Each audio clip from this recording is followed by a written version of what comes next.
Well, Dricus, John Anik said it best at the end of the show tonight. A great asset to the company you are, an incredible ambassador of the sport.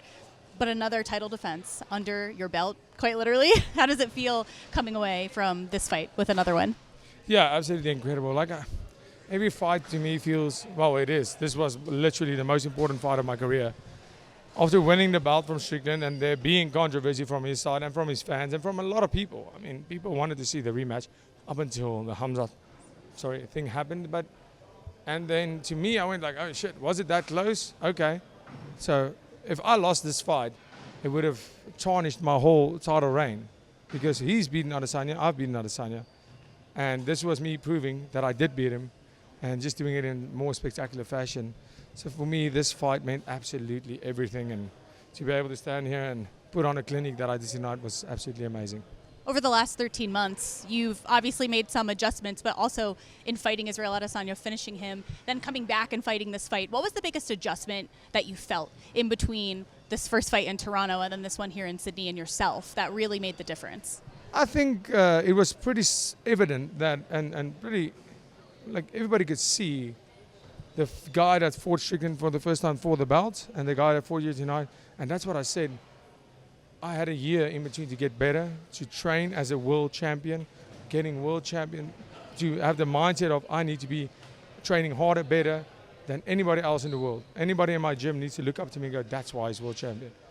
And I came out here tonight to put on a show where I didn't go crazy and have a 28% strike rate, big shots, landing great, but I wanted to be more accurate, I wanted to be calm, accurate, and calculate the performance. Calculate my strikes, calculate when to do what, and I did that. I'm really, really excited to see the amount of my striking accuracy in this fight because the first one, it was around 28%, which is terrible for me.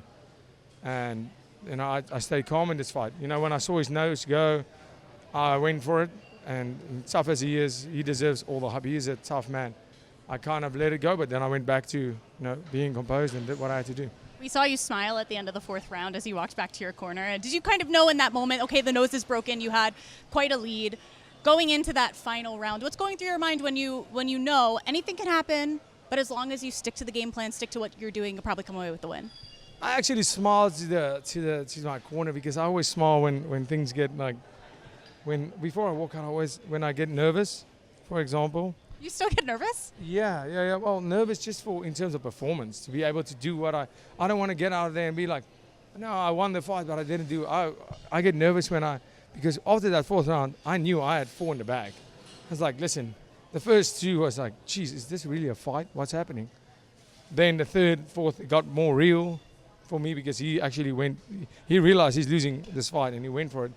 But I walked to the corner after that and I was like, oh, sucks to be him right now. He has to make it work in this fifth. But I was smiling because I knew, shit, this fifth round, he's coming out to finish this fight. His corner, I know what's going to happen right now. He's maybe going to shoot. That would be dumb. There's no way he's submitting me. So I think he's going to come out guns blazing. And I have to deal with that right now. Obviously, in the fifth round, you don't feel the same as you did in this first. And I was smiling because I was like, oh, here we go again. Let's go for it. And it was exactly that. It was an incredible fight, and it was an honor sharing the octagon with him again. I think the smile said a lot. You're always willing and able to rise to the challenge. That's kind of been the story of your UFC career and now your legacy as champion. But when we think about legacy, I know you said, is there no one else? And you looked at Alex Pereira, but Hamzat waiting in the wings, maybe, for you and your legacy. What is the fight that makes the most sense next? Is it another middleweight fight, maybe with Hamzat, or is it moving up to challenge for another belt? No, I mean, I think the Hamzat fight is next. I know he's fighting, Alex Pereira is fighting Ankalaev next. No, that fight was a call out to say, listen, I'm ready for that. I'm not scared of Alex Pereira. He was in Strickland's corner. I hope he saw what he needed to see. And like I said, I would ask him what it feels like to lose again. He was in Strickland's corner the first time, and now he's gotten a look at it, what he has to deal with, and how much quicker I'm getting better. Every fight they postpone it, every fight I'm getting better. It's easy as that. So I have the world's respect for Alex Pereira. I think he is the pound-for-pound best fighter in the UFC. In combat, right as of now, I'm building on my legacy, but as of now, he is the greatest combat athlete the world's ever seen. To be able to do in a short period of time what he has done and where he comes from and the achievements he's had. So it will be the biggest honor to share the octagon with him. But as of now, defending this bout is my first priority, and that's what's next. I know you just fought for 25 whole minutes, but if you could maybe take a little rest, you deserve a little bit of a vacation, but if you could make your pick as to when, oh, you're so welcome, I make these decisions. If you could choose when you'd make your return to the octagon, when would it be? I would love to maybe see, I've learned my lesson on making promises on fight night. The adrenaline's pumping, feeling ready to go tomorrow. Tomorrow you're feeling like you can't go at all. But, the National Fight Week seems like a great idea. Okay, that's fun. That's a fun time for everybody. Very hot, though, in Las Vegas. How about this? We'll follow up and ask again tomorrow, and if you still want IFW, then I'll work my magic, because I totally make those calls. Thank you, boss. Dricus, congratulations. Always an honor to watch your fights. Thank you.